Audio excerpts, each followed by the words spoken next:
한국, 핵도 없는 그 미국 꼬북 나라에서 뭘 배우고 오라고? 러시아 전략정보국 최고의 분석관이 대통령의 명령에 비웃음을 터뜨렸습니다. 62세, 은퇴를 코앞에 둔 이반 페트로프는 인생 최악의 출장이라며 투덜대며 서울행 비행기에 올랐습니다. 그로부터 정확히 72시간 후 그는 떨리는 손으로 크렘린궁에 긴급 보고서를 보냈습니다. 카카.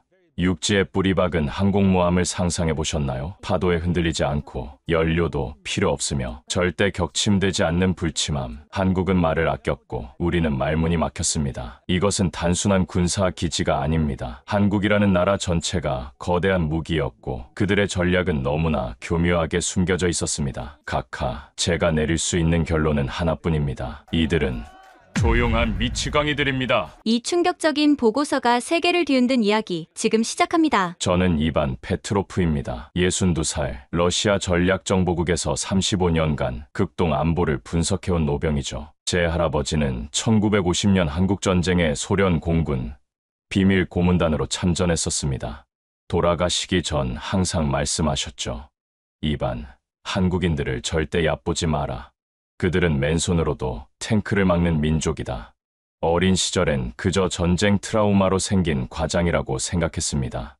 한국은 그저 미국의 보호를 받는 작은 나라일 뿐이라고 믿었죠. 하지만 2024년 10월, 제 인생의 모든 편견이 산산조각 났습니다. 그날은 블라디보스토크에 첫눈이 내리던 날이었어요. 극동함대 사령부에서 긴급 호출이 왔습니다. 페트로프 동지, 지금 당장 와주시오. 대단히 심각한 상황이요. 니콜라이 쿠즈네초프 함대 사령관의 목소리에는 공포가 섞여 있었습니다. 사령부 지하 상황실은 아수라장이었어요.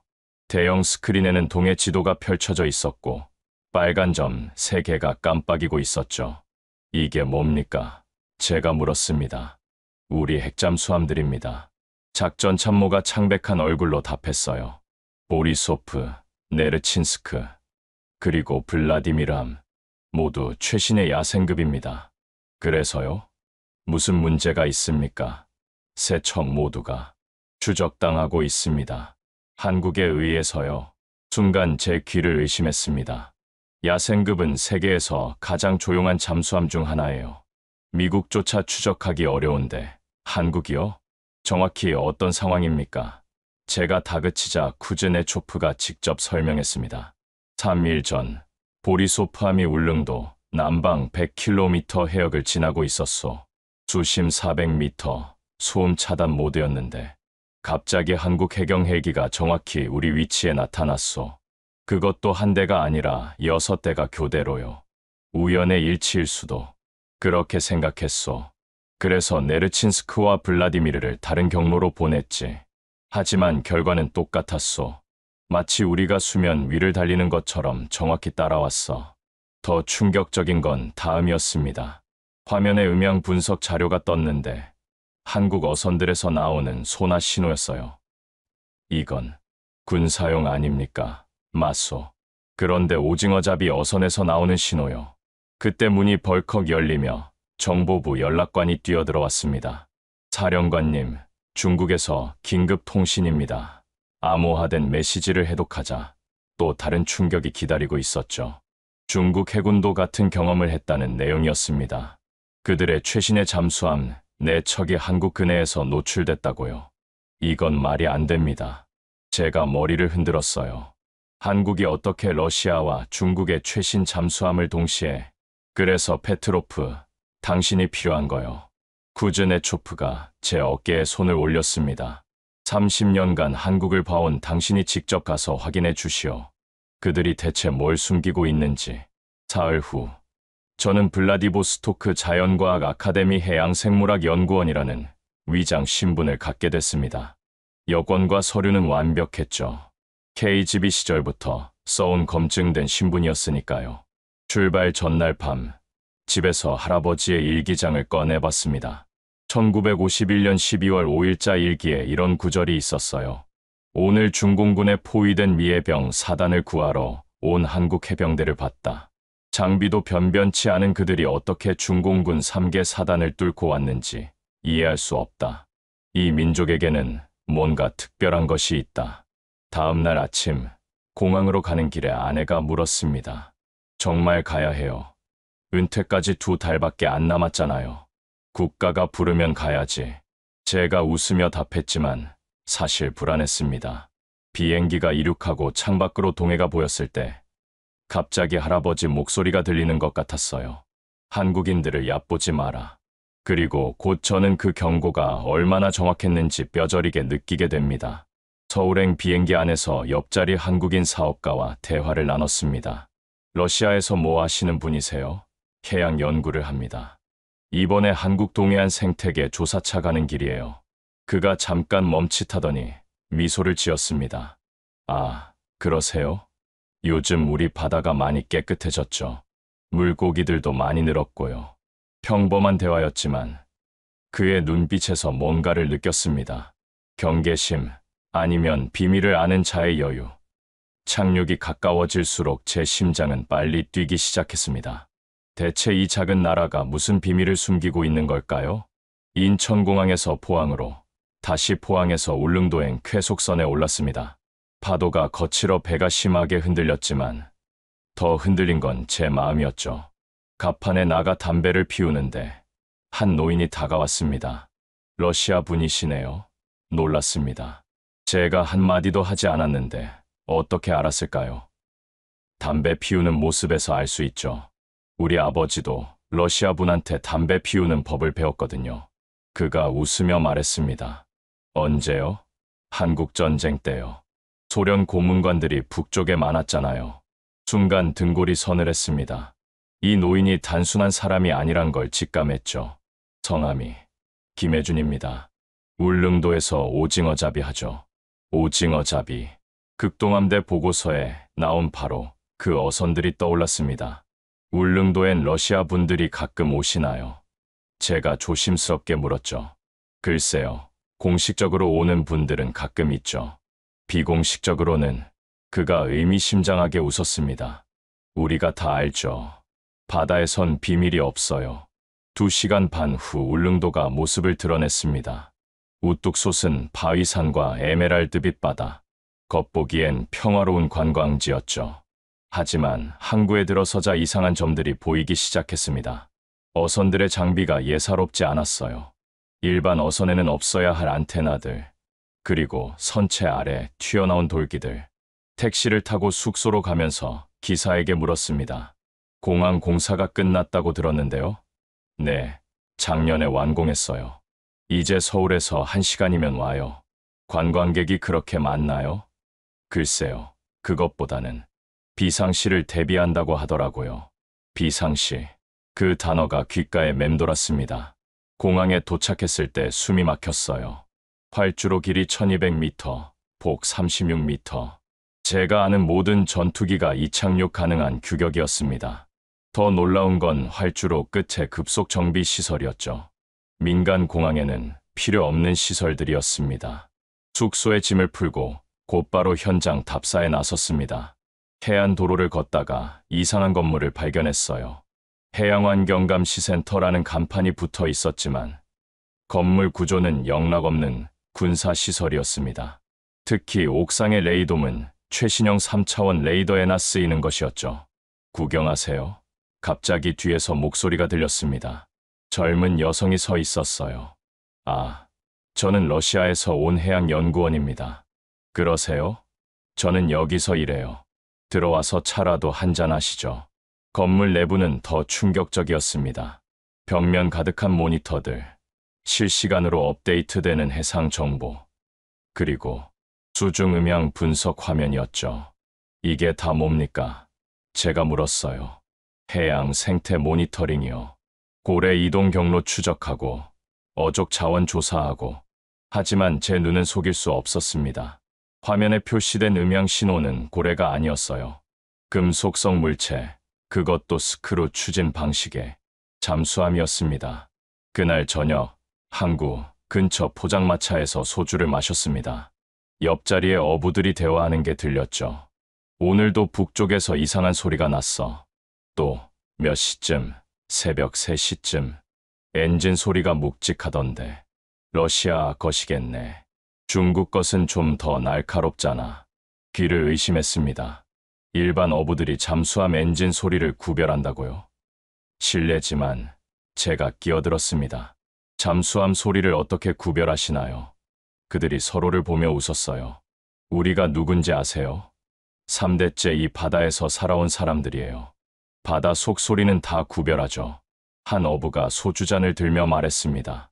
러시아 잠수함은 보드카처럼 묵직하고 중국 것은 바이주처럼 날카로워요. 일본 것은 사케처럼 깔끔하고요. 농담처럼 들렸지만 그들의 눈빛은 진지했습니다. 다음 날 새벽 4시 잠이 오지 않아 해안가를 걸었습니다. 그때 놀라운 광경을 목격했죠. 온 마을이 깨어나 있었습니다. 남녀노소 할 것 없이 모두가 지정된 위치로 이동하고 있었어요. 무슨 일입니까? 제가 한 주민에게 물었죠. 대피 훈련이에요.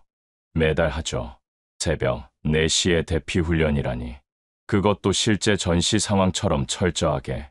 초등학생들조차 졸린 눈을 비비며 질서정연하게 이동했습니다. 15분 만에 모든 주민이 지하 대피소로 들어갔어요. 훈련이 끝난 후 한 할머니와 대화를 나눴습니다. 힘들지 않으세요? 뭐가요? 이게 일상인데. 전쟁은 새벽에 시작되니까 새벽에 연습하는 거죠. 그녀의 담담한 말투가 오히려 무서웠습니다. 사흘째, 저는 더 깊이 파고들기로 했습니다. 아침 일찍 어선을 빌려 바다로 나갔죠. 그리고 거기서 결정적인 것을 봤습니다. 평범해 보이는 부표들이 사실은 정교한 음향 센서였던 거예요. 바다 전체가 거대한 감시망이었습니다. 이거 건드리면 안 돼요. 선장이 경고했습니다. 왜요? 해경이 바로 출동해요. 국가 재산이거든. 국가 재산. 그 말이 모든 걸 설명해 줬죠. 오후에는 산 정상으로 올라갔습니다. 그곳에서 본 광경은 평생 잊을 수 없을 거예요. 섬 전체가 하나의 거대한 요새였습니다. 위장된 레이더 기지, 지하로 연결된 터널, 그리고 곳곳에 숨겨진 무기고로 보이는 시설들. 경치 좋죠. 갑자기 뒤에서 목소리가 들렸습니다. 60대 남성이었는데 눈빛이 예사롭지 않았어요. 러시아에서 오신 연구원님이시죠. 마을에 소문이 났어요. 네, 그렇습니다. 저는 이 섬 예비군 중대장입니다. 궁금한 게 있으면 물어보세요. 예비군 중대장이 왜 저를 찾아왔을까요? 감시인 동시에 경고였을 겁니다. 이 섬 방어 체계가 대단하네요. 제가 단도직입적으로 말했죠. 그가 웃었습니다. 방어요? 우린 방어만 하지 않아요. 필요하면. 그는 말을 끝내지 않았지만 의미는 분명했습니다. 일주일간의 조사를 마치고 떠나는 날, 김혜준 어부가 항구에서 기다리고 있었습니다. 잘 보고 가시나요? 네, 많이 배웠습니다. 하나만 기억하세요. 우리는 조용하지만 잠들어 있지 않아요. 배가 출항하면서 뒤를 돌아봤습니다. 평화로워 보이는 섬. 하지만 이제 저는 알고 있었죠. 저 섬이 얼마나 무서운 칼날인지를. 그리고 이게 단지 시작일 뿐이라는 것도요. 다음 목적지는 흑산도였으니까요. 목포에서 흑산도까지는 쾌속선으로 2시간. 하지만 그 2시간이 마치 다른 세계로 가는 시간처럼 느껴졌습니다. 울릉도가 동해의 감시탑이라면 흑산도는 서해의 무엇일까? 배에 오르자마자 이상한 긴장감이 감돌았습니다. 처음 가세요? 옆자리에 중년 여성이 물었습니다. 네, 러시아에서 온 해양연구원입니다. 순간 그녀의 표정이 미묘하게 변했어요. 아, 그러세요? 요즘 외국분들이 많이 오시네요. 특히 중국분들이. 중국 사람들도 연구하러 오나요? 글쎄요, 연구인지 뭔지. 작년에 중국 어선인 척하다가 해경에 잡혀간 사람들도 있었어요. 그녀의 목소리가 낮아졌습니다. 사실은 군인들이었대요. 2시간 후, 흑산도가 모습을 드러냈습니다. 검은 바위산이 바다에서 우뚝 솟아 있었죠. 그런데 가까이 갈수록 이상한 점이 눈에 띄었습니다. 섬 주변 바다색이 다른 곳과 달랐어요. 마치 거대한 그물이 깔려 있는 것처럼. 항구에 내리자마자 충격을 받았습니다. 작은 어촌 마을이라고 들었는데 항구 시설이 비정상적으로 견고했어요. 방파제 두께, 계류 시설의 규모, 모든 게 군항 수준이었죠. 더 놀라운 건 정박해 있는 어선들이었습니다. 겉은 낡았지만 엔진 소리가 예사롭지 않았어요. 어서 오세요. 민박집 주인 박상철 씨가 반갑게 맞아줬습니다. 50대 후반의 전직 해군이라고 자기소개를 했죠. 러시아에서 오셨다고요? 드문 일이네요. 짐을 풀고 곧바로 섬 탐사에 나섰습니다. 그리고 1시간도 안 돼서 깨달았죠. 이 섬은 울릉도보다 더 철저하게 무장되어 있다는 것을. 산 중턱을 깎아 만든 활주로 공사 현장은 이미 80% 이상 완성되어 있었습니다. 저기서 뭘 짓는 겁니까? 근처에서 만난 주민에게 물었죠. 공항이요. 내년이면 완공된대요. 인구 3,000명 섬에 공항이 필요한가요? 그가 씩 웃었습니다. 필요하죠. 아주 절실하게. 공사 현장을 자세히 관찰했습니다. 활주로 옆에는 거대한 경납고처럼 보이는 구조물이 있었고 지하로 통하는 입구도 여러 개 보였죠. 인부들의 움직임도 심상치 않았습니다. 일반 건설 노동자라기보다는 훈련받은 군인 같았어요. 오후에 예리항으로 갔습니다. 작은 어항이라고 들었는데 가보니 완전히 달랐어요. 해안선을 따라 콘크리트 구조물이 늘어서 있었는데 자세히 보니 포대를 숨길 수 있는 은폐진지였습니다. 저게 다 뭡니까? 낚시하던 노인에게 물었죠. 해안 침식 방지용이래요. 하지만 그의 눈빛은 다른 얘기를 하고 있었습니다. 근데 이상하죠. 포 모양으로 생겼잖아요. 그때 갑자기 경적 소리가 울렸습니다. 바다를 보니 중국 어선으로 보이는 배 여러 척이 접근하고 있었어요. 순간 마을이 발칵 뒤집혔습니다. 어민들이 일제히 배를 타고 나갔고 10분도 안 돼서 해경 경비정이 나타났죠. 빠르네요. 제가 감탄하자 노인이 대답했습니다. 우린 항상 준비되어 있어요. 저 중국 배들 가끔 어선인 척하지만 사실은. 그는 말을 끝내지 않았지만 충분히 이해했습니다. 1시간 후 놀라운 장면을 목격했습니다. 중국 어선들이 갑자기 방향을 틀어 도망가기 시작했어요. 해경이 도착하기도 전에 말이죠. 왜 도망가죠? 우리가 뭘 깔아놨거든요. 노인이 바다를 가리켰습니다. 저 밑에 그들이 제일 무서워하는 게 있어요. 그날 저녁 민박집에서 박상철 씨와 깊은 대화를 나눴습니다. 이 섬이 특별한 이유가 뭡니까? 제가 단도직입적으로 물었죠. 그가 소주잔을 내려놓고 진지하게 말했습니다. 극산도는 중국 북부 함대가 남해로 내려오는 주요 경로상에 있어요. 여길 막으면 중국 해군은 큰 우회로를 택해야 하죠. 그래서 이렇게 요새화를 한 겁니까? 요새화요? 우린 그냥 고향을 지킬 뿐이에요. 하지만 다음 날 새벽에 본 것은 단순한 고향 지키기가 아니었습니다. 새벽 4시 등대를 보러 산에 올랐다가 충격적인 광경을 목격했죠. 어민들로 보이는 사람들이 군사훈련을 하고 있었던 겁니다. 그것도 특수부대 수준의 고강도 훈련이었어요. 뭐 보셨어요? 갑자기 뒤에서 목소리가 들렸습니다. 검은 옷의 젊은이가 서 있었어요. 눈빛이 날카로웠죠. 그냥 일출 보러. 여긴 민간인 출입금지 구역입니다. 내려가세요. 내려오는 길에 이상한 시설을 또 발견했습니다. 바위 틈에 숨겨진 철문이었는데 그 너머로 깊은 터널이 보였어요. 입구에는 출입금지 표지판이 있었지만 누가 봐도 군사시설이었죠. 오후에 우연히 만난 초등학교 교사와 대화를 나눴습니다. 섬에 아이들이 많나요? 100명 정도요. 근데 다들 특별해요. 어떻게요? 수영, 잠수, 무전, 응급처치 다 할 줄 알아요. 섬에서 살려면 필요하니까요. 하지만 그게 단순히 섬 생활 때문만은 아니란 걸 알 수 있었습니다.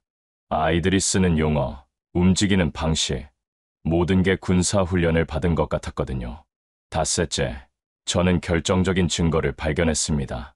폐교된 중학교 건물을 둘러보다가 지하로 통하는 계단을 찾았어요. 호기심에 내려가 봤더니 거대한 지하 시설이 있었습니다. 통신 장비, 상황판, 그리고 무기고로 보이는 철문들. 거기 누구요? 손전등을 든 남자가 나타났습니다. 저는 러시아 연구원. 여긴 출입금지입니다. 당장 나가세요. 쫓겨나듯 나왔지만 이미 충분히 봤습니다. 극산도는 단순한 섬이 아니었어요. 이곳은 중국 북부 함대를 견제하는 거대한 해상 요새였고 주민 전체가 그 요새를 지키는 전사들이었죠. 떠나기 전날 선착장에서 낚시하던 노인이 다가왔습니다. 잘 보고 가시나요? 네, 많이 배웠습니다. 러시아에 가서 전해주세요. 한국은 조용하지만 준비되어 있다고. 특히 이 섬은 절대 뚫리지 않는다고. 그의 눈빛에서 확신을 받습니다. 극산도는 정말로 뚫리지 않을 거예요. 중국이 아무리 강해져도 이 작은 섬 하나 때문에 남해로 가는 길이 복잡해질 수 있다는 게 놀라웠죠. 배를 타고 떠나면서 다시 한번 뒤를 돌아봤습니다. 검은 바위산이 마치 거대한 성벽처럼 보였어요. 그리고 이제 세 번째 섬으로 가야 했습니다. 북한과 가장 가까운 최전선, 백령도로요. 인천항에서 백령도까지는 쾌속선으로 4시간. 하지만 출항 전부터 분위기가 심상치 않았습니다. 신분 확인이 3번이나 있었고 승객 명단을 해병대가 직접 점검했죠. 러시아 국적이시네요. 방문 목적이 뭡니까? 해양 생태 연구입니다. 해병대원의 눈빛이 의심스러웠지만 서류가 완벽했기에 통과할 수 있었습니다. 배에 오르자 긴장감이 감돌았습니다.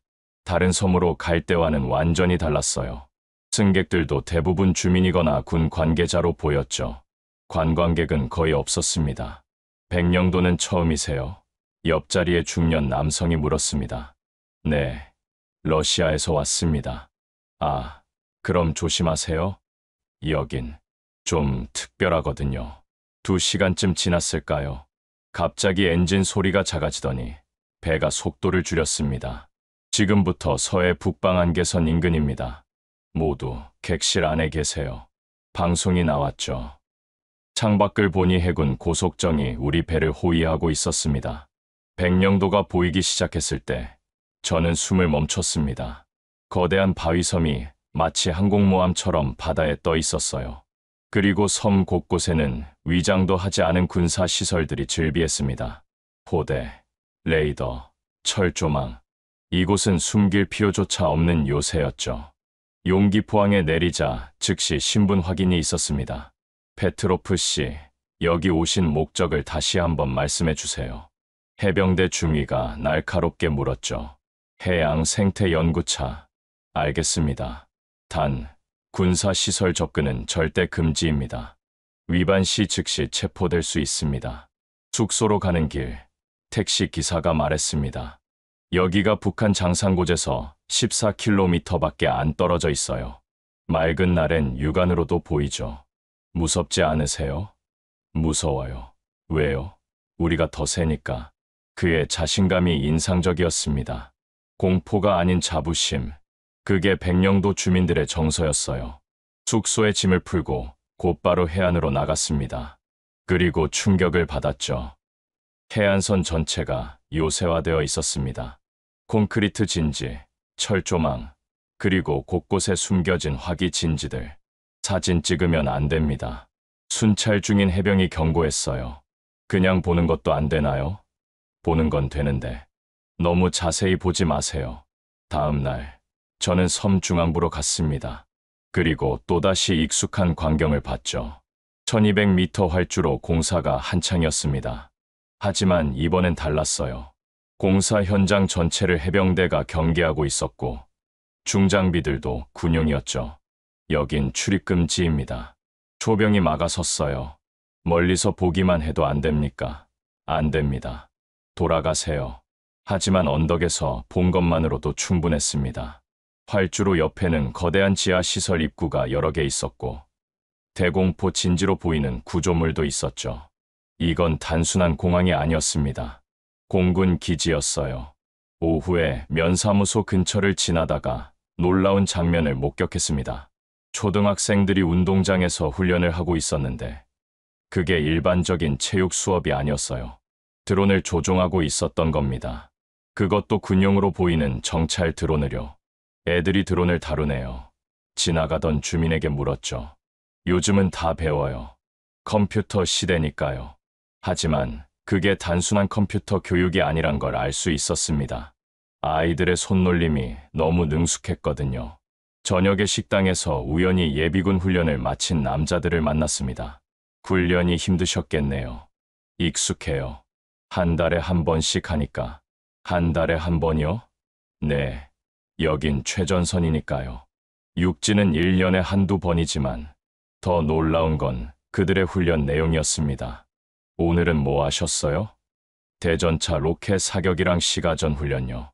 예비군이 대전차 로켓을요. 이건 정규군 수준이었습니다. 사흘째, 저는 더 깊이 파고들기로 했습니다. 새벽 5시에 일어나 해안으로 나갔죠. 그리고 믿을 수 없는 광경을 봤습니다. 어민들로 보이는 사람들이 해안에서 훈련을 하고 있었는데 그 내용이 상륙 저지 훈련이었어요. 일찍 나오셨네요. 갑자기 뒤에서 목소리가 들렸습니다.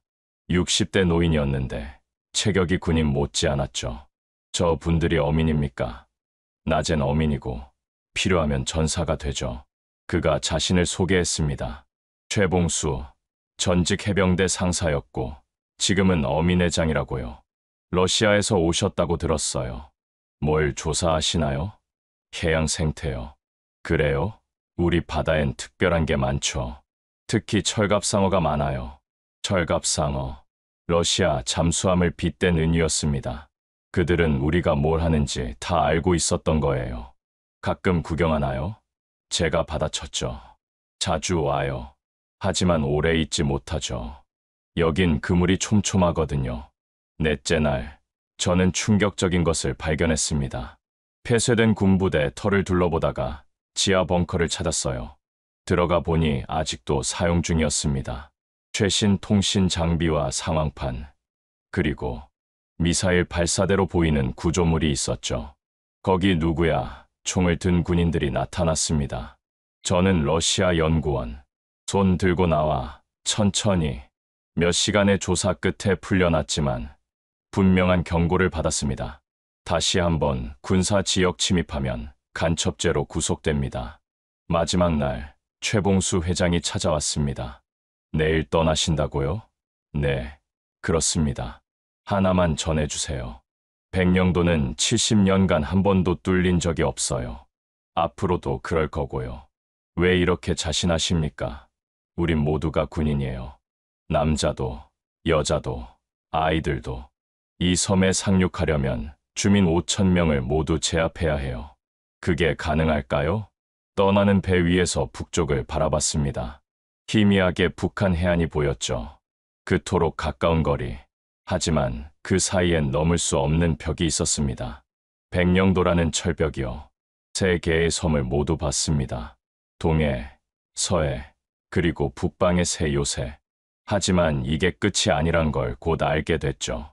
거제도와 진도가 기다리고 있었으니까요. 부산에서 거제도까지는 버스로 1시간.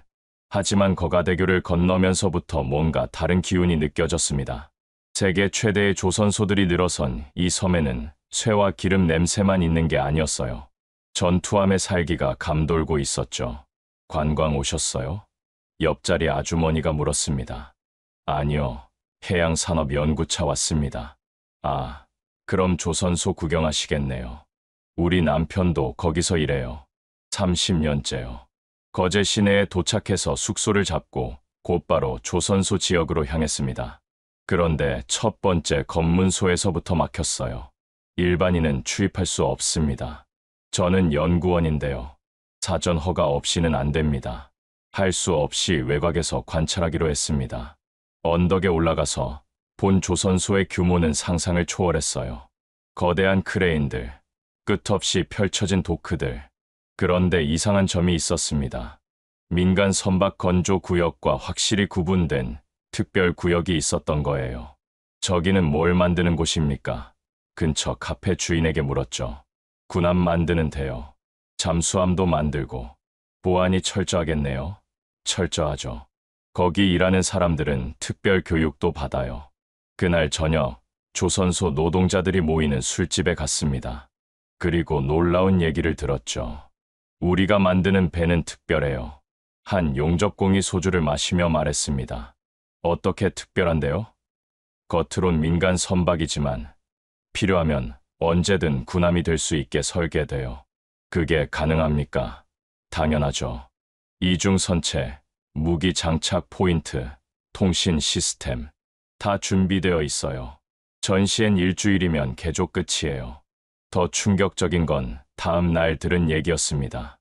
조선소 설계실에서 일한다는 엔지니어를 만났는데 그가 조심스럽게 털어놨어요. LNG선 알아요? 액화천연가스 운반선요. 우리가 세계 최고죠. 근데 그게 단순한 LNG선이 아니에요. 무슨 말씀이신지.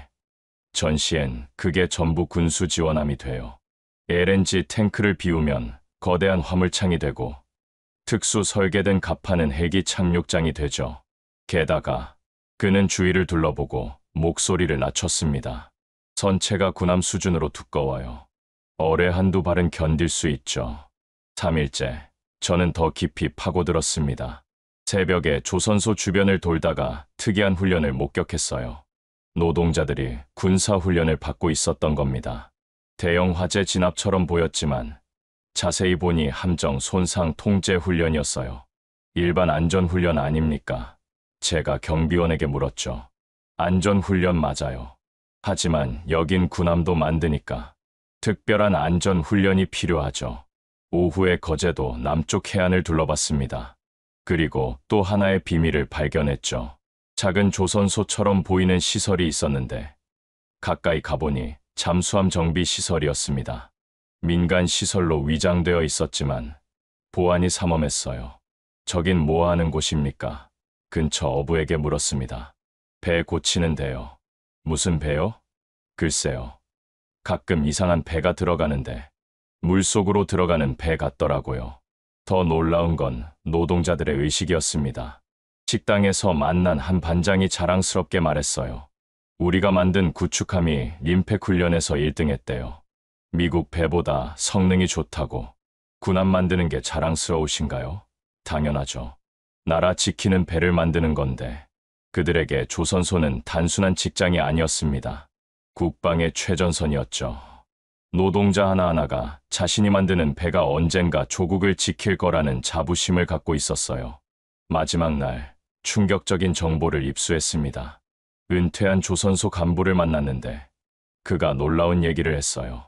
거제도 조선소 노동자 4만 명 중 절반이 예비군, 특수 편성이에요. 유사시 그들은 즉시 군함 정비와 무장 작업에 투입되죠. 훈련도 받습니까? 당연하죠. 1년에 4번, 일반 예비군 훈련과는 별개로 특수 훈련을 받아요. 함정 구조, 무기 체계, 손상 통제, 다 배우죠. 거제도를 떠나면서 깨달았습니다. 이 섬은 단순한 조선 산업기지가 아니었어요. 거대한 군함 생산 공장이자 수리기지이자 그 자체로 하나의 해군 기지였던 겁니다. 평시엔 세계 최고의 상선을 만들지만 전시엔 즉시 전투함을 찍어낼 수 있는 무서운 능력을 갖춘 곳이었죠. 그리고 이제 마지막 섬이 남았습니다. 이순신의 전설이 살아있는 곳, 진도로 향할 시간이었어요. 목포에서 진도까지는 버스로 1시간 반. 진도대교를 건너면서 문득 이순신 장군의 명량의 전이 떠올랐습니다. 400년 전 이곳에서 열세척으로 300척을 막았다는 그 전설. 그런데 현대의 진도는 어떤 모습일까요? 진도 처음이세요? 버스 기사가 물었습니다. 네, 러시아에서 왔습니다. 아이고, 멀리서 오셨네. 진도는 작지만 특별한 섬이에요. 옛날부터 그랬고 지금도 그래요. 진도읍에 도착해서 가장 먼저 눈에 띈 건 평범함이었습니다. 다른 섬들처럼 노골적인 군사시설은 보이지 않았어요. 하지만 이미 4개의 섬을 본 제 눈은 속지 않았죠. 평범함 속에 숨겨진 비범함이 분명 있을 거라고 확신했습니다. 숙소를 잡고 명량의 읍으로 향했습니다. 그 좁은 해협을 보는 순간 온몸에 전율이 흘렀어요. 폭이 불과 300m. 물살은 무섭게 소용돌이 치고 있었죠. 여기가 그 유명한, 네, 맞아요. 이순신 장군이 왜군을 박살낸 곳이죠. 옆에 있던 관광 가이드가 자랑스럽게 말했습니다. 하지만 제 눈에는 다른 게 보였습니다.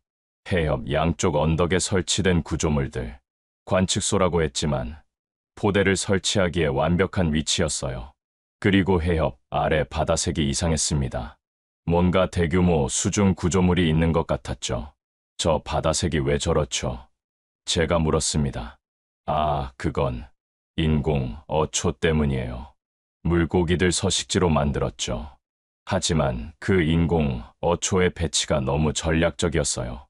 대형 함정의 통과를 막는 것처럼 보였거든요. 다음 날 진도대교를 자세히 관찰했습니다. 그리고 충격적인 발견을 했죠. 다리 구조물 곳곳에 폭파 장치를 설치할 수 있는 구멍들이 있었던 겁니다. 평시엔 그냥 구조물의 일부처럼 보이지만 필요하면 즉시 다리를 끊을 수 있는 설계였어요. 다리가 특이하네요. 제가 근처 주민에게 말했죠. 그럼요. 이 다리는 특별하게 지었어요. 유사시에는 그는 말을 멈추고 손으로 끊는 신용을 했습니다. 모두가 알고 있었던 거예요. 오후에 진도 어업조합을 방문했습니다. 표면적으로는 수산물 판매와 어민 지원이 목적이었지만 건물 내부는 달랐어요. 최신 해양 레이더와 통신 장비들이 즐비했죠. 이게 다 어업용입니까? 그럼요.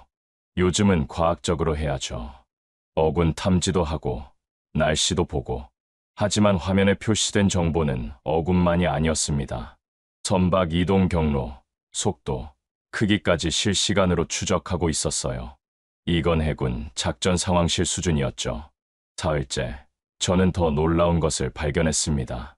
진도계 훈련소를 구경하다가 특별한 훈련 구역을 봤어요. 개들이 단순한 묘기가 아닌 군사훈련을 받고 있었던 겁니다. 폭발물 탐지, 추적, 공격까지. 이 개들은 특수훈련을 받나요? 네, 일부는 군이나 경찰에 보내져요. 진도개가 얼마나 영리한지 아시죠? 충성심도 최고고요. 훈련사의 말이었습니다.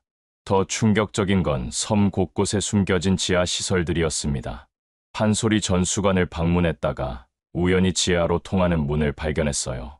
호기심에 들어가 봤더니 거대한 지하 공간이 있었습니다. 여긴 뭐 하는 곳입니까? 대피소예요. 태풍이나 비상시를 대비해서요. 하지만 그 규모와 시설은 단순한 대피소를 넘어섰어요. 통신 장비와 발전기, 그리고 대량의 물자가 비축되어 있었죠. 넷째 날, 해안가를 걷다가 은퇴한 해군 대령을 만났습니다. 진도에서 태어나 평생을 바다와 함께 살았다는 분이었죠. 진도가 왜 중요한지 아시오? 그가 물었습니다. 명량해전 때문 아닙니까? 그것도 있지만 지금도 마찬가지요. 여기는 서해와 남해가 만나는 길목이요.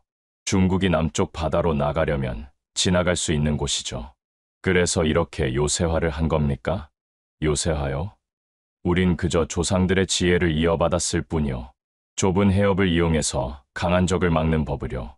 그는 바다를 가리키며 말을 이었습니다. 저 물살 보이시오? 하루에 4번 방향이 바뀌어. 그 시간과 패턴을 우리는 다 알고 있어. 하지만 적은 모르죠. 그게 우리의 무기요. 떠나기 전날 진도 어민 한 분이 충격적인 얘기를 들려줬습니다. 우리 어민들은 다 훈련받았어요. 바다에 뭐가 떨어지면 즉시 신고하고 이상한 배가 보이면 추적하죠. 스마트폰 앱으로 실시간 보고 시스템도 있어요. 일반 어민들이 그런 걸 왜? 우리 바다는 우리가 지켜야죠. 나라에서 시키는 게 아니라 우리가 자발적으로 하는 거예요. 진도를 떠나면서 깨달았습니다. 이 섬은 현대판 명량해협이었어요. 첨단 기술과 전통의 지혜가 결합된 천혜의 요새, 그리고 무엇보다 주민들의 자발적인 참여가 가장 무서운 무기였죠. 5개의 섬을 모두 봤습니다. 이제 서울로 가서 이 모든 퍼즐을 맞춰볼 시간이었어요. 과연 한국은 어떤 큰 그림을 그리고 있는 걸까요? 서울에 도착한 첫날, 저는 남산타워에 올랐습니다. 도시 전체를 한눈에 보기 위해서였죠. 그런데 전망대에서 본 서울은 제가 알던 대도시와 달랐습니다. 아름다운 스카이라인 뒤에 숨겨진 완벽한 설계가 보였거든요. 서울이 참 크죠. 옆에 있던 관광 가이드가 말했습니다. 네, 하지만 뭔가 특별해 보이네요. 특별하죠. 산으로 둘러싸인 천연 요새예요. 옛날 왕들이 괜히 여기를 수도로 정한 게 아니에요. 하지만 제 눈에 보인 건 그뿐만이 아니었습니다. 한강의 다리들, 주요 도로의 배치, 모든 게 전략적으로 설계되어 있었어요. 특히 강북과 강남을 연결하는 다리들은 언제든 차단할 수 있는 구조였죠. 다음 날 지하철을 타고 도시를 돌아다녔습니다. 그리고 놀라운 사실을 발견했어요. 일부 역들이 비정상적으로 깊었던 겁니다. 왜 이렇게 깊죠? 제가 역무원에게 물었습니다. 지형 때문이에요. 산이 많아서. 하지만 그게 다가 아니란 걸 알 수 있었습니다. 충무로역에서 환승하다가 봤는데 일반인 출입 금지 구역이 여러 곳 있었어요. 그리고 환기구의 크기가 핵 공격 대비 시설 수준이었죠. 3일째, 강남의 한 대형 빌딩을 방문했습니다. 표면적으로는 비즈니스 미팅이었지만 진짜 목적은 다른 데 있었죠. 지하 주차장으로 내려가다가 특이한 표지판을 봤어요. 비상시 민방위 대피소 5,000명 수용 가능. 5,000명이요. 제가 놀라자 경비원이 설명했습니다. 이 건물뿐만 아니라 강남의 모든 대형 빌딩이 그래요. 지하 연결 통로도 있고 식수와 식량도 비축되어 있죠. 더 충격적인 건 다음에 들은 얘기였습니다. 전시엔 이 모든 지하 공간이 연결돼요. 강남 전체가 하나의 거대한 지하 도시가 되는 거죠. 병원, 지휘소, 보급소까지 다 있어요. 오후에 한강 다리를 자세히 관찰했습니다. 성수대교를 걷다가 다리 구조물에 있는 특이한 장치들을 발견했어요. 폭파 준비가 된 곳들이었죠. 왜 다리에 이런 게? 6.25 때 한강 다리를 너무 늦게 끊어서 많은 사람이 희생됐어요. 택시 기사가 설명했습니다. 그래서 이제는 모든 다리를 30분 안에 폭파할 수 있게 준비해뒀죠. 닷새째, 대학가를 둘러봤습니다. 그리고 또 하나의 비밀을 발견했죠. 대학생들 사이에 특별한 조직이 있었던 겁니다. 학생 예비군 연합회라고 들어봤어요? 한 대학원생이 조심스럽게 말했습니다. 그게 뭡니까? 표면적으론 일반 예비군이지만 실제론 정보 수집과 사이버전, 대비 조직이에요. IT 전공자들이 주로 참여하죠. 일주일째, 저는 서울의 진짜 모습을 깨닫기 시작했습니다. 이 도시는 거대한 함정이었어요. 평화로운 일상 속에 전쟁 대비가 완벽하게 녹아 있었죠. 편의점을 자세히 보니 전시 배급소로 즉시 전환 가능한 구조였고 아파트 단지들은 방어 진지로 활용 가능했습니다. 심지어 택시 기사들도 조직화되어 있었어요. 우리 택시 기사들은 도시를 제일 잘 알죠. 한 기사가 자랑스럽게 말했습니다. 전시엔 정찰대 역할을 해요. 어디에 적이 있는지, 어느 길이 안전한지 실시간으로 보고하죠. 열흘째, 더 놀라운 사실을 알게 됐습니다. 스마트폰 앱 하나를 보게 됐는데 안전신고 앱이었어요. 단순한 민원신고 앱처럼 보였지만 기능을 보니 군사정보 수집 시스템이었죠. 이걸로 뭘 신고하나요? 수상한 사람, 이상한 물체, 드론, 뭐든지요. 신고하면 즉시 분석팀에서 확인해요. 앱을 보여준 시민이 설명했습니다. 열 이틀째, 저는 충격적인 브리핑을 받았습니다. 한국 정부 관계자와의 비공식 만남에서였죠. 서울 시민 1,000만 명 중 800만 명이 즉시 동원 가능합니다. 남자들은 모두 군필이고 여자들도 기본 훈련을 받았어요. 어떻게 그게 가능합니까? 학교에서부터 시작해요. 민방위 훈련, 재난 대피 훈련, 다 전시 대비 훈련이죠. 거기다 모든 직장에 비상 계획이 있어요. 그는 태블릿을 보여줬습니다. 이게 서울시 통합방어 시스템이에요. 전시엔 모든 CCTV가 군사용으로 전환되고 교통 신호 체계가 군 이동 통제 시스템이 되죠. 심지어 가로등도 통신 중계기 역할을 해요. 가장 충격적인 건 시민들의 의식이었습니다. PC방에서 게임하던 청년이 자연스럽게 말했어요. 전쟁 나면 저는 사이버전 요원이에요. 게임으로 익힌 전술을 실전에 쓰는 거죠. 치킨집 사장은 이렇게 말했습니다. 우리 가게 지하는 탄약고로 쓸 수 있어요. 이미 구조를 그렇게 만들어놨죠. 심지어 초등학생들도 알고 있었습니다. 전쟁 나면 우리 학교는 병원이 돼요. 저는 붕대 감는 법을 배웠어요. 10살짜리 아이가 당연하다는 듯이 말했습니다.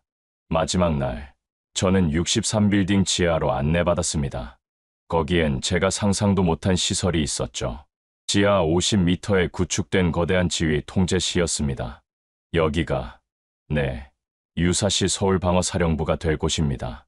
벽면 가득한 스크린에는 서울 전역의 실시간 정보가 표시되고 있었어요.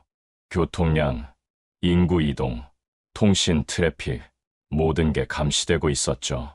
평시엔 스마트시티 관제센터지만 전시엔 작전 지휘소가 됩니다.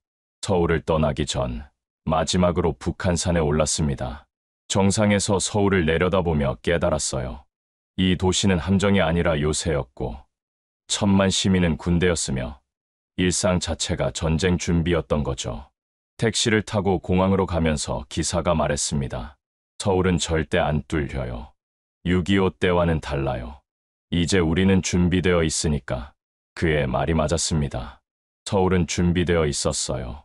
아니, 한국 전체가 준비되어 있었죠.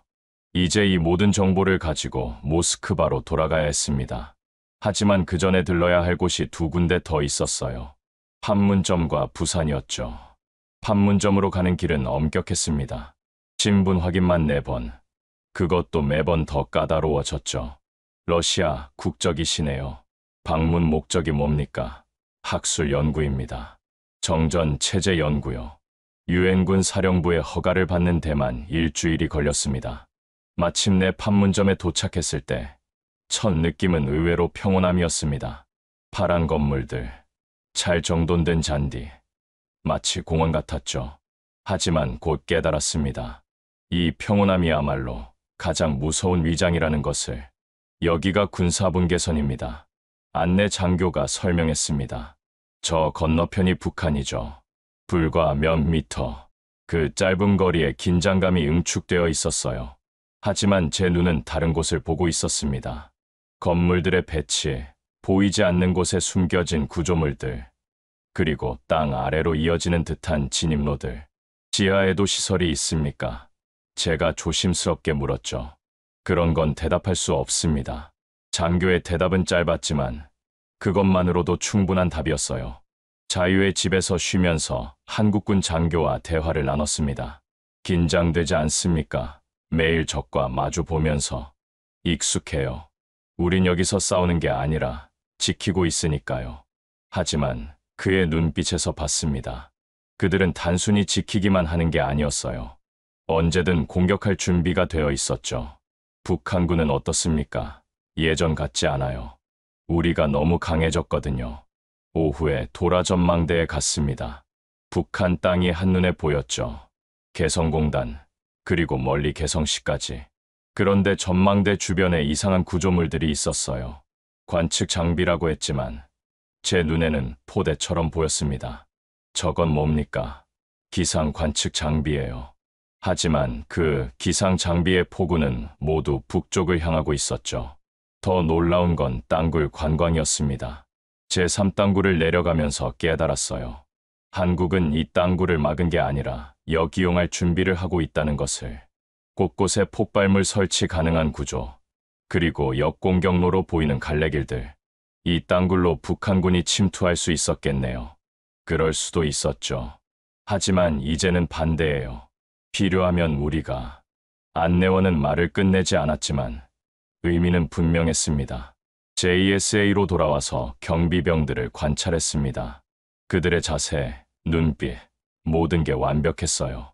특히 태권도 자세로 서 있는 모습은 조각상 같았죠. 저들이 진짜 싸울 수 있습니까? 작년 훈련 때 봤는데 한 미군 장교가 말했습니다. 한국군 JSA 경비병 1명이 맨손으로 무장한 침투조 5명을 제압했어요. 그것도 2분 만에. 마지막으로 통일대교를 건너며 봤습니다. 다리 구조가 특이했어요. 언제든 폭파할 수 있게 되어 있었고 양쪽에는 중화기 거치대가 숨겨져 있었죠. 판문점을 떠나면서 확신했습니다. 이곳은 단순한 정전 라인이 아니었어요. 한국이 북한을 압박하는 칼끝이었고 동시에 역공의 출발점이었죠. 평화로운 겉모습, 뒤에 숨겨진 공격적 태세. 그것이 진짜 판문점이었습니다. 이제 정말 마지막 목적지, 부산으로 향할 시간이었습니다. 부산으로 가는 KTX 안에서 계속 생각했습니다. 1950년, 이 도시는 대한민국의 마지막 보루였죠. 그럼 지금은 70년이 지난 부산은 어떤 모습일까요? 부산역에 내리자마자 느꼈습니다. 이 도시는 더 이상 후퇴할 곳이 아니었어요. 거대한 항구, 끝없이 이어진 고층 빌딩들, 그리고 무엇보다 시민들의 표정이 달랐죠. 자신감, 아니 확신에 찬 얼굴들이었습니다. 부산은 처음이세요? 택시 기사가 물었습니다. 네, 러시아에서 왔습니다. 아, 그래요? 부산은 이제 많이 변했어요. 옛날엔 피난 수도였지만 지금은 철벽 요새죠. 부산항으로 갔습니다. 세계 5위의 컨테이너 항구. 하지만 제 눈에는 다른 게 보였어요. 군함이 즉시 정박할 수 있는 부두들, 컨테이너로 위장 가능한 군수 물자 보관소, 그리고 항구 전체를 방어하는 은밀한 포대들. 저 크레인들 특이하네요. 제가 항만 관계자에게 말했죠. 네, 최신식이에요. 하루에 컨테이너 10,000개를 처리할 수 있죠. 그것뿐입니까? 글쎄요. 필요하면 다른 것도 들 수 있겠죠. 무거운 것들 말이에요. 그의 미소가 의미심장했습니다. 그 크레인들은 전시의 탱크와 장갑차를 즉시 하역할 수 있는 군사 장비였던 거죠. 다음 날, 영도로 갔습니다. 섬과 육지를 연결하는 영도대교를 보며 놀랐어요. 개폐식 다리였는데 전시엔 완벽한 차단선이 될 수 있었죠. 왜 아직도 열리는 다리를 유지합니까? 관광 명소죠. 하지만 다리 관리인이 목소리를 낮췄습니다. 유사시엔 30초 만에 올릴 수 있어요. 저기 건너오지 못하게요. 오후에 태종대에 올랐습니다. 절벽 끝에서 바다를 보니 대한해협이 한눈에 들어왔어요. 일본까지 불과 200km. 그런데 절벽 곳곳에 콘크리트 구조물이 있었습니다. 저게 뭡니까? 해안 침식 방지 시설이에요. 하지만 그 침식 방지 시설은 완벽한 해안포 진지였죠. 대한해협을 지나는 모든 배를 타격할 수 있는 위치였습니다. 사흘째, 더 놀라운 걸 발견했습니다. 부산 지하철 노선도를 자세히 보니 도시 전체를 그물처럼 연결하고 있었어요. 그리고 몇몇 역은 비정상적으로 깊었죠. 서면역은 왜 이렇게 깊습니까? 지하상가 때문이에요. 아시아 최대 규모죠. 하지만 그 지하상가를 둘러보니 달랐습니다. 곳곳에 차단문이 있었고 비상용품이 가득한 창고들이 숨겨져 있었어요. 저녁에 자갈치 시장에서 만난 상인이 충격적인 얘기를 했습니다. 우리 시장 상인들도 다 조직되어 있어요. 전시엔 보급 부대가 되는 거죠. 누가 뭘 담당할지 다 정해져 있어요. 훈련도 받습니까? 당연하죠. 1년에 2번씩 식량 배급, 물자 운송, 부상자 후송까지. 나흘째 부산 진성을 방문했습니다. 임진왜란 때 성이었던 곳인데 이제는 공원이 되어 있었죠. 하지만 자세히 보니 현대식 방어 시설이 교묘히 숨겨져 있었어요. 옛날 성을 왜 이렇게 보존합니까? 역사적 가치죠. 그리고 문화해설사가 눈을 찡긋했습니다. 옛날에 좋았던 건 지금도 좋아요. 방어하기에 말이죠. 마지막 날 해운대에 갔습니다. 화려한 해변과 고층 호텔들. 하지만 제 눈에는 다른 게 보였어요. 해변은 완벽한 상륙 저지선이었고 호텔들은 즉시 방어 거점이 될 수 있는 구조였죠. 해운대는 관광지 아닙니까? 맞아요. 하지만 필요하면 해변 관리인이 모래사장을 가리켰습니다. 이 모래 밑에 뭐가 있는지 아세요? 저기 상륙하면 깜짝 놀랄 거예요. 부산을 떠나면서 깨달았습니다. 이 도시는 더 이상 최후의 보루가 아니었어요. 이제는 최초의 반격 기지였죠. 70년 전엔 여기까지 밀렸지만 이제는 여기서부터 밀어낼 준비가 되어 있었습니다. 모든 조사를 마치고 공항으로 향하면서 생각했습니다. 한국은 변했어요. 아니, 진화했죠. 전쟁의 상처를 힘으로 바꾸고 위협을 기회로 만들었습니다. 이제 이 모든 정보를 가지고 모스크바로 돌아가야 했어요. 그리고 전 세계에 알려야 했죠. 한국이 얼마나 무서운 나라가 되었는지를. 모스크바에 도착한 다음 날 아침, 저는 곧바로 루비앙카의 전략정보국 본부로 소환됐습니다. 복도를 걸으며 느꼈어요. 분위기가 심상치 않다는 것을. 모든 직원들이 긴장한 표정이었죠. 회의실에 들어서자 숨이 막혔습니다. 러시아 군부의 핵심 인사들이 모두 모여 있었어요. 국방장관 세르게이 쇼이구, 총참모장 발레리 게라시모프, 정보국장 알렉세이 그로모프, 그리고 믿을 수 없었지만 푸틴 대통령도 화상으로 참석해 있었습니다. 페트로프, 쇼이구가 먼저 입을 열었습니다. 당신이 보낸 예비 보고서를 봤소. 사실입니까? 한국이 정말 그 정도로. 저는 준비해온 자료를 펼쳤습니다. 위성사진, 현장사진, 도면, 녹취록. 2시간에 걸친 브리핑이 시작됐죠. 울릉도의 음향 감시망부터 시작해서 5개 섬의 완벽한 방어 체계, 그리고 전 국민이 하나 된 방어 시스템까지. 발표가 진행될수록 회의실의 공기는 무거워졌습니다. 특히 제가 잠수함 추적 시스템을 설명할 때 해군 참모 총장의 얼굴이 창백해졌죠. 그래서 우리 야생급이 노출된 거였군. 그가 중얼거렸습니다. 더 큰 문제가 있습니다. 제가 말을 이었습니다. 한국은 이 모든 걸 숨기지 않습니다. 오히려 적당히 보여주면서 경고하고 있죠. 우리를 건드리지 말라는 메시지입니다. 푸틴이 화면에서 물었습니다. 그들의 실제 군사력은 어느 정도로 평가하시오? 각하, 숫자로는 측정할 수 없습니다. 한국의 진짜 무기는 하드웨어가 아니라 소프트웨어입니다. 전 국민이 하나의 거대한 방어 체계로 작동하는 시스템이죠. 우리가 한국을 공격하려면 5천만 명을 모두 제압해야 합니다. 회의실이 술렁였습니다. 게라시모프가 반박했어요. 과장 아니오? 아무리 그래도 민간인은 민간인이지. 총참모장님, 제가 직접 봤습니다. 초등학생이 드론을 조종하고, 어부들이 잠수함을 추적하고, 택시 기사가 정보를 수집합니다. 이들은 민간인이 아니라 예비 전사들입니다. 3시간의 브리핑이 끝났을 때 푸틴이 결론을 내렸습니다. 한국과의 직접적인 군사적 대립은 피해야겠군. 페트로프, 수고했소. 하지만 이게 끝이 아니었습니다. 이틀 후 중국 국가안전부에서 연락이 왔어요. 베이징에서 긴급 회동을 요청했죠.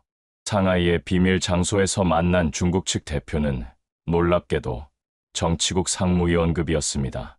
페트로프 선생, 우리도 한국을 조사했습니다. 당신의 발견이 정확하다는 걸 확인했죠. 그가 차를 따르며 말했습니다.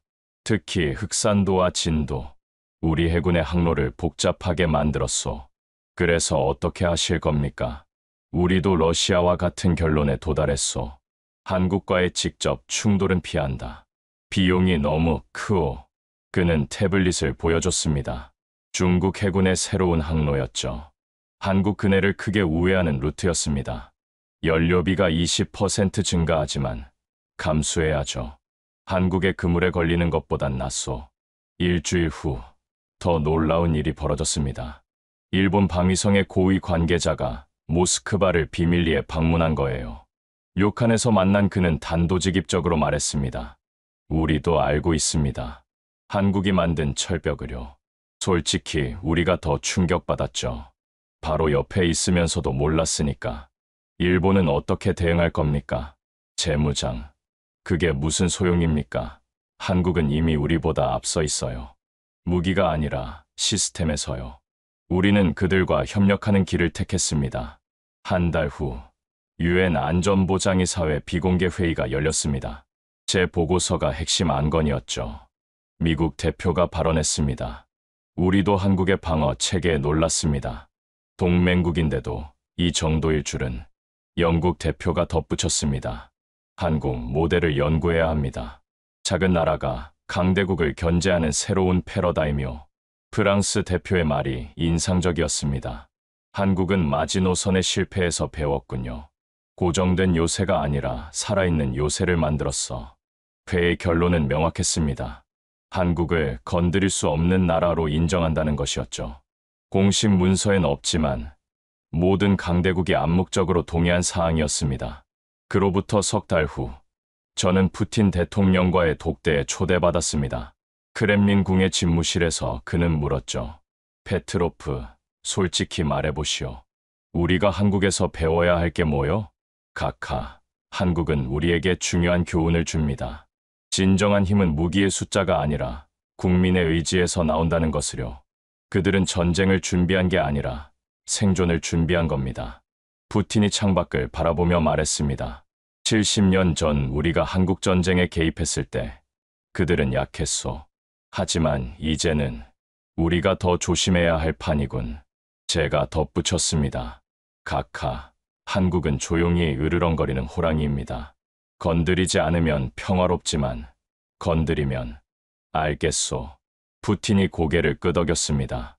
극동 정책을 재검토하겠소. 한국과는 협력하는 것이 현명하겠군. 회의를 마치고 나오면서 생각했습니다. 제 조사가 역사를 바꾼 거죠. 강대국들이 작은 나라를 두려워하게 만들었으니까요. 하지만 이건 시작에 불과했습니다. 한국이 보여준 새로운 방어 패러다임은 전 세계를 바꿀 테니까요. 제 보고서가 국제사회에 파장을 일으킨 후 전 세계가 한국을 다시 보기 시작했습니다. 가장 먼저 움직인 건 나토였어요. 브뤼셀 본부에서 긴급 전략회의가 소집됐죠. 한국 모델을 연구해야 합니다. 나토 사무총장 옌스 스톨텐베르그가 선언했습니다. 러시아의 위협에 대응하는 새로운 방법을 그들이 보여줬어요.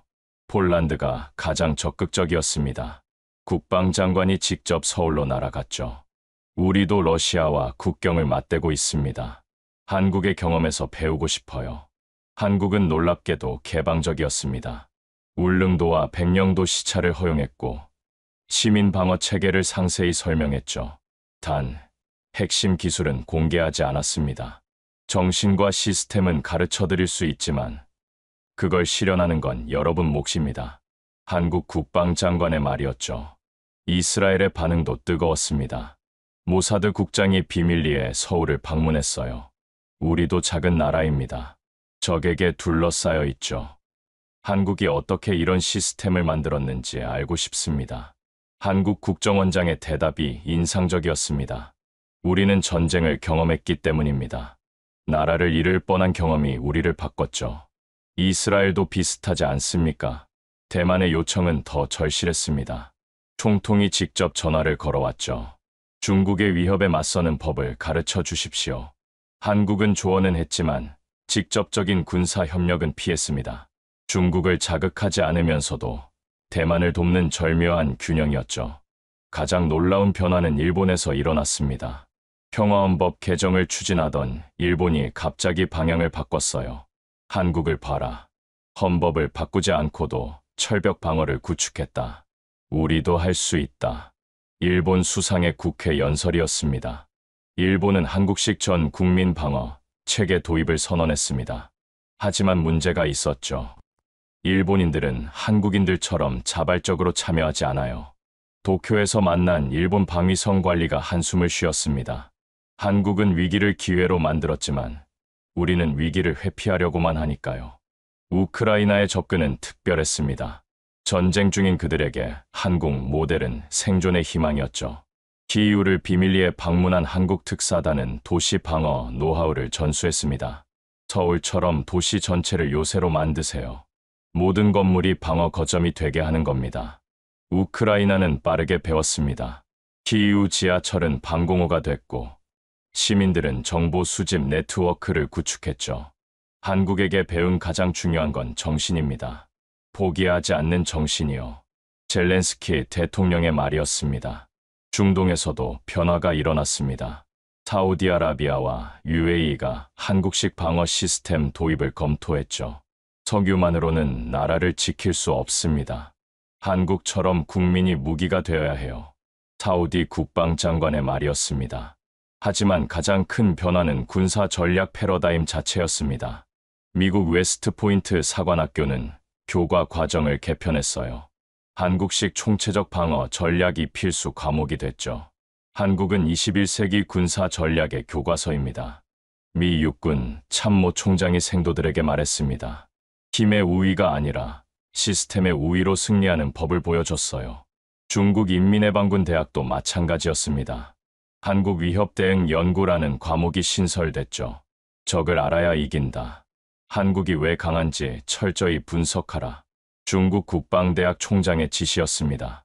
러시아도 변했습니다. 총참모대학에 비대칭 방어 전략 연구소가 만들어졌어요. 소장은 바로 저였습니다. 페트로프 당신이 발견한 한국 모델을 러시아에 적용할 방법을 찾아보시오. 푸틴의 직접 지시였죠. 하지만 한국을 따라하기는 쉽지 않았습니다. 독일 연방군 대학의 한 교수가 정확히 짚었어요. 한국 모델의 핵심은 기술이 아니라 문화입니다. 전 국민이 하나 되는 문화. 그게 없으면 불가능해요. 프랑스 국방연구소는 더 깊이 분석했습니다. 한국은 5,000년 역사에서 수백 번 침략받았습니다. 그 경험이 DNA에 새겨진 거죠. 생존 본능이 시스템이 된 겁니다. 영국 왕립 국방연구소의 보고서가 화제가 됐습니다. 한국은 디지털 기술과 전통적 공동체 의식을 결합했다. 최첨단 기술로 무장한 21세기형 스파르타다. 호주도 한국에 배우기 시작했습니다. 우리도 섬나라입니다. 한국의 섬 요새와 전략을 벤치마킹해야 해요. 호주 국방장관이 의회에서 발언했죠. 인도는 특히 시민 참여 시스템에 관심을 보였습니다. 13억 인구가 모두 방어에 참여한다면 그 어떤 적도 막을 수 있을 겁니다. 인도 육군 참모총장의 말이었어요. 2025년 초 유엔에서 한국 방어 모델 국제 컨퍼런스가 열렸습니다. 87개국이 참가했죠. 한국 대통령의 기조연설이 인상적이었습니다. 우리는 전쟁을 원하지 않습니다. 하지만 전쟁이 오면 온 국민이 싸울 준비가 되어 있습니다. 이것이 진정한 평화를 지키는 길입니다. 컨퍼런스 결론은 명확했습니다. 한국 모델은 작은 나라들이 강대국 위협에 맞서는 새로운 해법이다. 하지만 동시에 한계도 인정했죠. 이 모델은 강한 국민적 단결과 희생정신 없이는 불가능하다. 세계는 깨달았습니다. 한국이 보여준 건 단순한 군사 전략이 아니었어요. 작지만 강한 나라가 되는 법, 위기를 기회로 만드는 법, 그리고 무엇보다 포기하지 않는 법이었죠. 21세기의 다윗이 골리앗을 이기는 법을 한국이 증명한 겁니다. 모든 조사를 마치고 6개월이 지난 어느 날, 저는 다시 서울에 있었습니다. 이번엔 다른 신분으로요. 한국 정부가 초청한 국제안보포럼 연사였죠. 제 보고서가 세계적 화제가 된 후 한국은 저를 초청했습니다. 페트로프 박사님, 한국에 다시 오신 걸 환영합니다. 공항에서 한국 외교부 관계자가 맞이했습니다. 이번엔 공식 손님이시니 편하게 둘러보세요. 서울 시내 호텔의 짐을 풀고 창밖을 바라봤습니다. 여전히 평화로워 보이는 도시.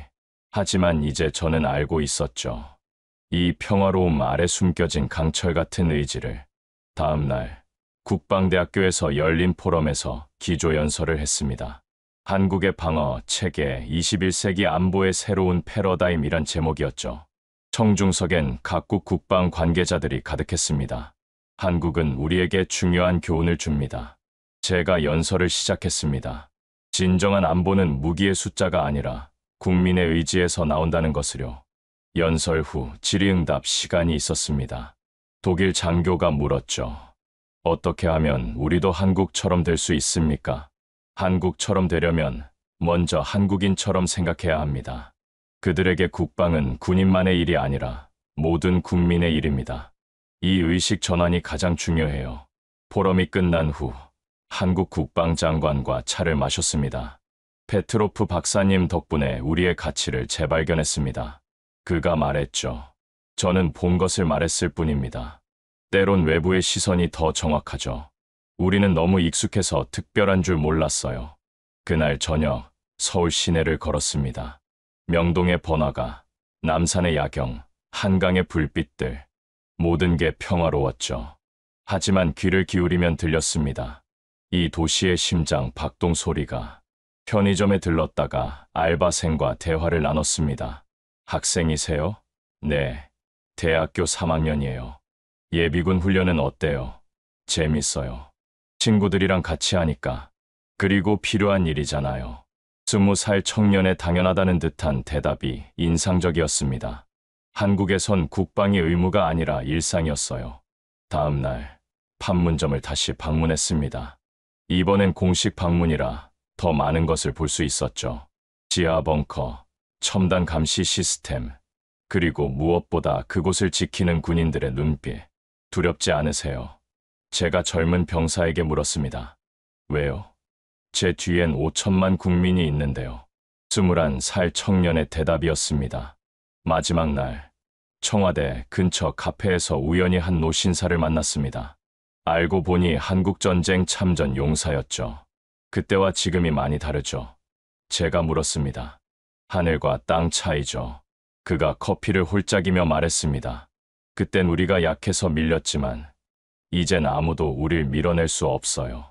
우리가 너무 강해졌거든. 무엇이 한국을 이렇게 강하게 만들었을까요? 고통이죠. 전쟁의 고통, 가난의 고통, 그 고통이 우릴 단련시켰어요.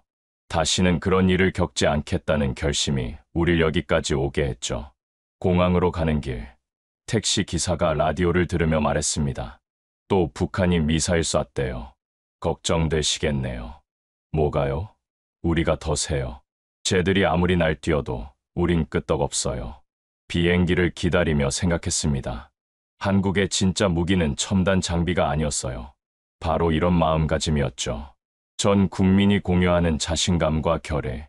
모스크바로 돌아온 후 저는 책을 쓰기 시작했습니다. 조용한 호랑이, 한국의 생존 전략이란 제목으로요.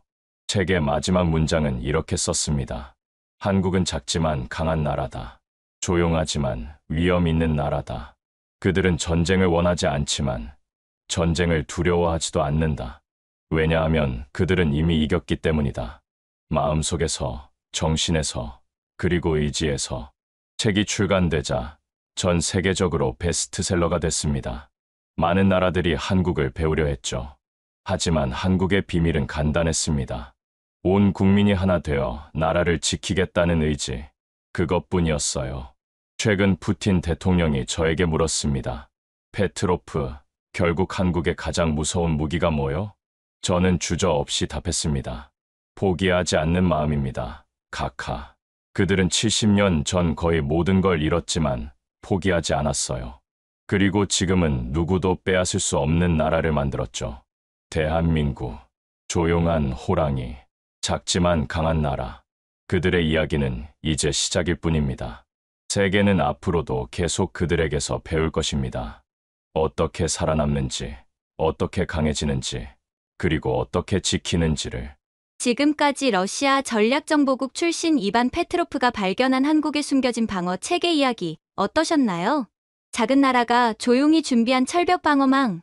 그것도 5천만 국민 모두가 하나 되어 만든 살아있는 요새라니 정말 놀랍지 않으신가요? 5개의 섬이 만든 철의 삼각형, 도시 전체가 하나의 요새가 되는 시스템. 그리고 초등학생부터 노인까지 모두가 자신의 역할을 아는 완벽한 방어 체계. 이것이 바로 우리가 사는 대한민국의 진짜 모습입니다. 여러분도 이런 나라의 국민이라는 게 자랑스럽지 않으신가요? 우리는 모두가 이 나라를 지키는 파수꾼입니다. 평범한 일상 속에서도 언제나 준비되어 있는 특별한 국민이죠. 혹시 여러분 주변에도 이런 숨겨진 이야기가 있다면 댓글로 나눠주세요. 그리고 이 놀라운 사실을 더 많은 분들이 알 수 있도록 구독과 좋아요. 그리고 꼭 공유 부탁드립니다. 조용하지만 강한 대한민국의 진짜 힘을 전 세계에 알려야 할 때입니다. 작지만 강한 나라, 조용하지만 무서운 나라. 그곳에서 우리는 자랑스럽게 살아가고 있습니다. 다음에도 더 놀라운 이야기로 찾아뵙겠습니다. 지금까지 원더풀 해외사연이었습니다. 시청해주셔서 감사합니다.